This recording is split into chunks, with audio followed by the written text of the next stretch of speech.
Hey guys, it's Raquel. Welcome back to my channel. Today I'm going to be talking about BJD tags, what they are, and actually answering one BJD tag that I recently found. So BJD tags are essentially kind of like little Q&As that YouTubers or bloggers will, get these questions.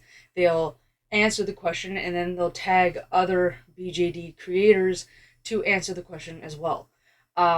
I personally have never tried making a BJD tag, but I remember back in the day, back 3, 4 plus years ago, they were everywhere. I could see tags on YouTube, I'd see tags on Tumblr, I'd see tags on DeviantArt. Like, BJD tags were really popular, and it kind of gave insight into why some people bought BJDs, insight into their dolls and what characters they created, and a whole bunch of other stuff, which I thought was really cool. There was, and I think still is, one video on my channel, which is a ball jointed doll tag during COVID, when COVID hit, and like what our dolls and our characters would do in quarantine. So that was pretty fun, doing that one. However, I've noticed over the years that like finding ball jointed doll tags has become harder and harder. I keep finding ones from like 6, 7 years ago, and not too many that are more recent. So if you guys know of any BJD tags that are newer, recent, or you just like to see me answer them, please comment them below, because that would really help me a lot. Because every single time I try to look up BJD tag, I get the same stuff over and over again, or it's like all old stuff. Not that I won't, answer those old questions. It's more just I don't see as much activity in the community as, back in the day.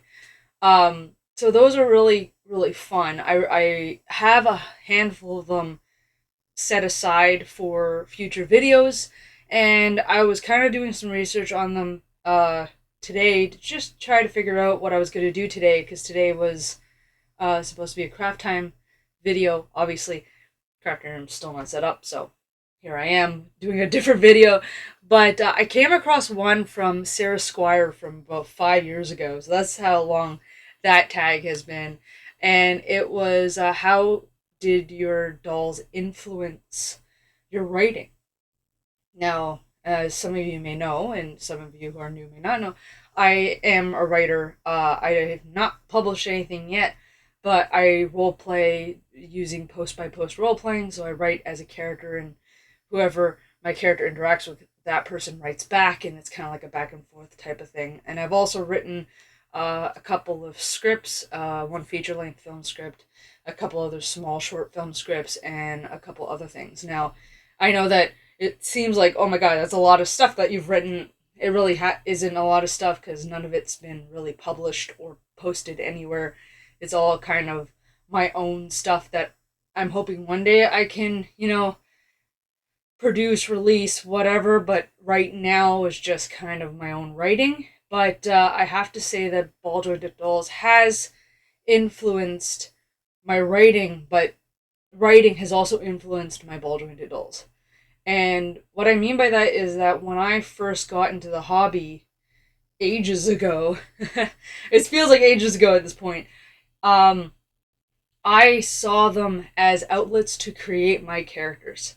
So I had all these characters in my head that I've created through role playing and through other means, that I thought, oh my god, this isn't a Barbie doll, this isn't a fashion doll, this is a ball jointed doll where I could take my character, find a sculpt that looks like them, deck them out exactly how I wanted them to look as my character, and then be able to take them, pose them, and do photography.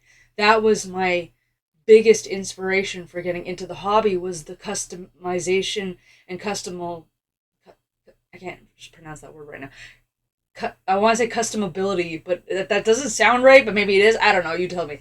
But yeah, I love the fact that I could customize these dolls to look like my characters or whatever popped into my head, right? And so that's what got me into the hobby. And so it was kind of the writing that influenced my introduction into the hobby, of ball jointed dolls. And then over the years, as I've collected them, as you can see, it's kind of turned on its head again, where now the ball jointed dolls are influencing my writing. Now, they haven't really influenced my writing in roleplay terms, because I find a roleplay, I join it, I make a character, boom. But they have influenced certain characters, or certain characters have molded from my writing to the doll, and from the doll to the writing. So, for example, you can see her right here, Zale. She is not did not originally look like this. In my head, she was kind of more unique. I would even say potentially grotesque looking um, sea creature. So she was kind of like a siren, but with that had gills on the side, was green in color, had short hair, and had essentially the ability to be kind of like, not exactly like a pufferfish, but like had those spikes like a pufferfish, and that were poisonous. And she was a really cool character of mine. I still have her. I still use her in roleplays every now and then. And I loved the name that I gave her and everything like that. And over the years, my characters sometimes change and grow, and sometimes I take the character concept and I adapt it to other types of role plays and characters. So I now have, I think, 3 or 4 different types of Zele. One is the original sea monster version. One of them is an elf priestess, and one of them is the goddess of the sea, which is my doll Zele. And then I think I have one other one, and that one I can't even recall very well, because I think I was halfway through making it when the roleplay died. So I kind of just, when that happens, usually the character kind of falls off and gets absorbed into what existing versions of the character are. So Zale, in the doll form, is the goddess of the sea. So she is, she can breathe underwater. Her home is underwater, kind of like Atlantis idea, and she controls, not necessarily controls, but she can speak to sea life, kind of like Aquaman. But she also can control the tides, control the undercurrents, create massive tsunamis, waves, and even manipulate water that doesn't necessarily come from where she's located. So she can manipulate, the water around her. And this is a character that I had, and had certain abilities for in my writing, and molded it to my doll. And so this version of Zele it is different than my previous version in many ways, appearance and some abilities and stuff like that. But she, for example, has sparked some form of writing in me, where I have an idea to write kind of a love story between her and, her guard over here. So it's kind of like, if you want to relate it to anything that I've talked about recently, it's kind of like Farron and his girlfriend. Farron's over there. His girlfriend is just chilling and taking a nap over there. I forgot to put her up since last week, but yeah. So it's kind of like that. So they've inspired my writing. I do have a plan to write a story about them eventually. Potentially, it will be a book. I'm not entirely sure, and that could be said for a lot of my different dolls over here. So obviously, I've talked about Farron and his girlfriend, which will, I think I'd possibly write a story about them one day. I've got my 2 K-pop boys back here, um, and I had names for them, but you know what's funny? I've completely forgotten them since it's so long. But I usually call them my 2 K-pop boys anyway. So they have a story as well. They're kind of like, you know, these this duo K-pop group that, has some fun, and one's playful, one's not so much, and you know, they they like to mingle in ways where it's suggestive that they're, in a relationship, but not really. It plays with your emotions, and it plays with the viewers, their story. Then I've got Kaname and Zero all the way in the back over there, and those two are based off of Vampire Knight. So I I bought them not necessarily because they looked identical, but like Zero looks a lot like Zero from Vampire Knight, and he was paired with this other doll. I had to buy both of them at the same time in order to get him. So I just kept their names Zero and Kaname. So I may, swap those names out one day or just create a story based on my own interpretation of, you know, an anime and manga that I loved back in my childhood. And yeah, so these guys are based on like Star Wars ish, Sith and Jedi, but again, they change things. It just depends on what I want.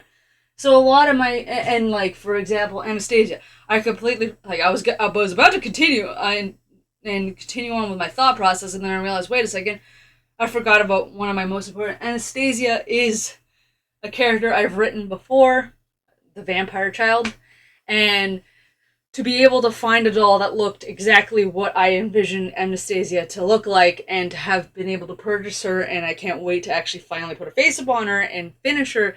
She is a doll I do want to make a story about at some point. I want to write a story about her because she's inspired by a lot of different, Interview with a Vampire was the inspiration behind her, but I have developed the character a lot, and she's one that I also want to um, influence when I write, because if I write as my character Anastasia, I usually look to that doll, Anastasia, my vampire child, for inspiration on how she would think and feel and act.